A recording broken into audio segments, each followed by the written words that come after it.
Transcription number 163, speed 100 words per minute. Start. Sir, the House will remember that over the past few years that we have been here, we have been demanding a change in the structure of our taxation, and it is only this year we have heard the finance minister announce that the time has come when the tax structure of our country must be changed. What exactly is the change in the tax structure that is going to be made still remains to be seen. Only the other day, on the 3rd November in Calcutta, Mr. Pant, chairman of the Finance Commission, was stating that the financial stability of the state and the central governments, as well as the successful implementation of the 8th 5-year plan, depended to a large extent on a radical change of outlook of the people towards taxation. In that speech, he also made it clear that he would expect the common people to pay more taxes.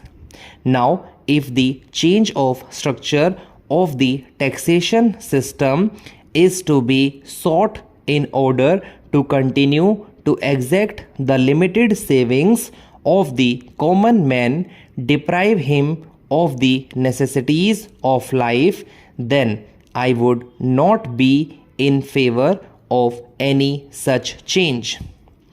If, however, the tax structure were to be changed for a policy that would make the rich pay for the 8th 5-year plan, I would be in favor of it.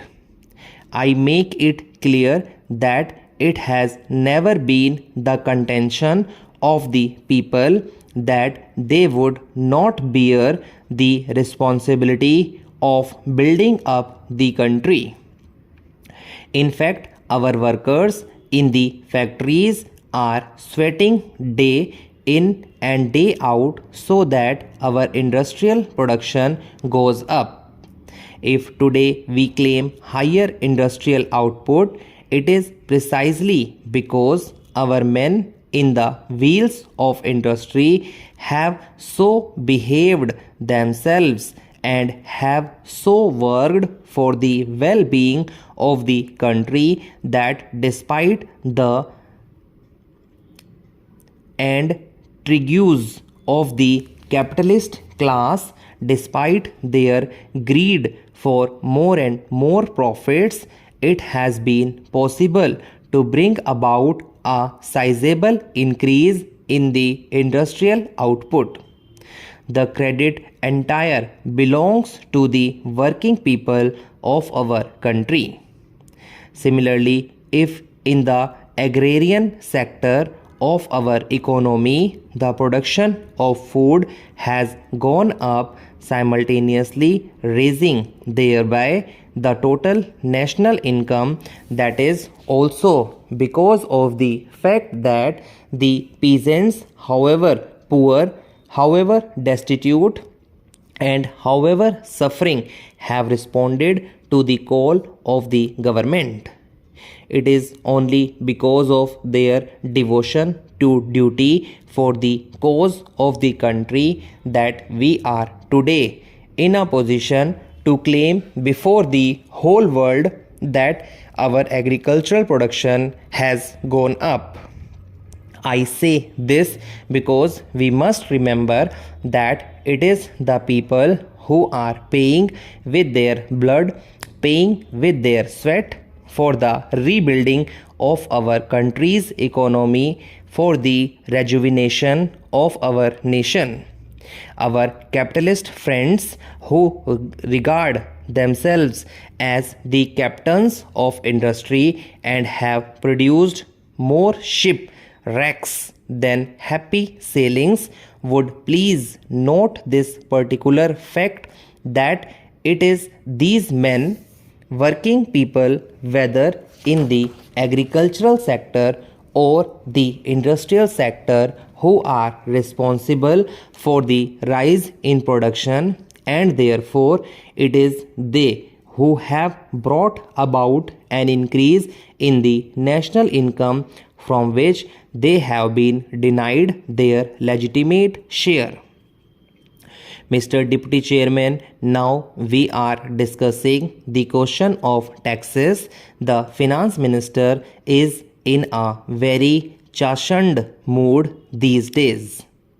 I think that he is in a very happy posture of mind today when he makes such speeches. He forgets that merely by taking money from the rich, you don't distribute to the poor. We have seen in the United States, in Germany, in England, where heavy taxation measures obtain at the same time, relatively speaking, the poverty of the people continues.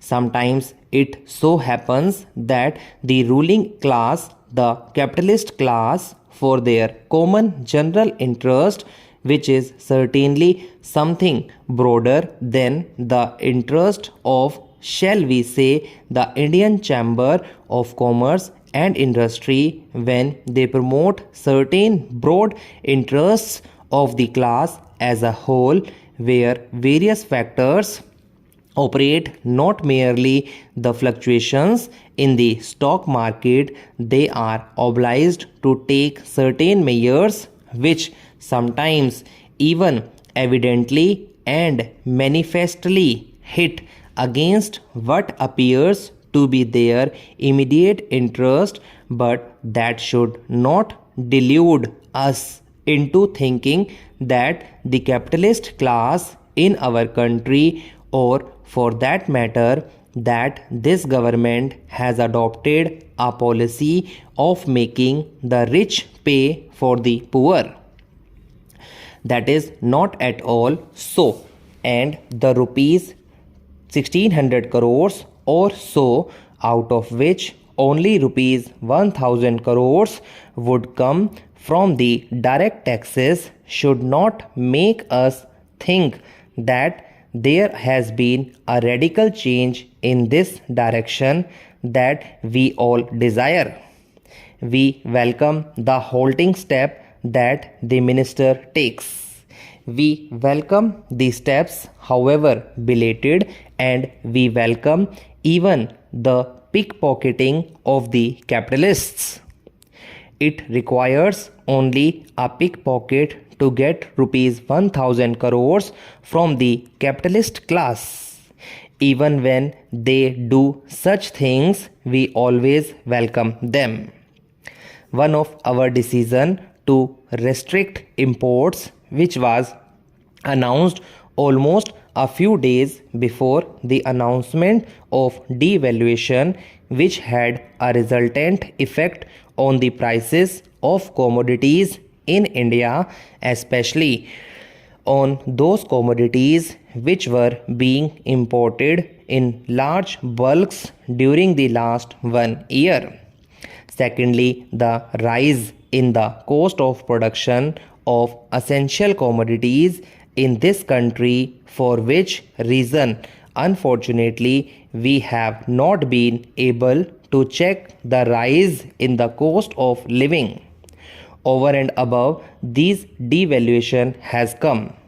Now, sir, the question which has been asked by many speakers is what steps government proposes to take for the purpose of controlling rise in prices in India and for the purpose of increasing production. For after all, let us not forget that if we want to import less and export more, we will have to produce more in India. If we want to import less and at the same time serve the essential economic needs of the people, we will have to produce more in India.